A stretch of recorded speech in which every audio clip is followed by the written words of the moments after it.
Welcome to another video. Today we have something very cool, super interesting video for you guys. I'm gonna show you how to unlock the network of your phone to use it with any carrier. This is gonna be useful if you wanna switch providers and use your phone with any other SIM card, any other carrier in any country. So it's gonna be compatible worldwide. So this is by far the best way to unlock your phone.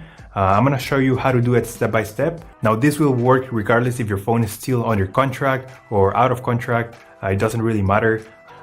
Without further ado, let's start. So to start, we're gonna get the phone's IMEI number. That's a unique number for every phone. So to get it, simply dial *#06#.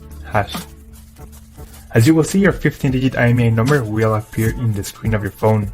This number is very important. It represents the ID of your phone, and keep it somewhere close because we're gonna use it in a few seconds to unlock this phone.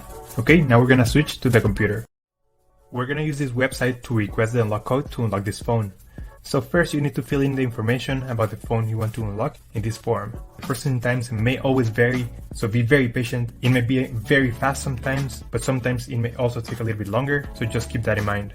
Okay, so after you have waited the estimated amount of time, you're gonna get an email, and I'm gonna show you how the email will look like. And as you can see here, I got this message, and it confirms that the phone has been unlocked. Let me know if you have any questions, just leave them on the comment section down below, and I will try to answer all of them. Thank you so much.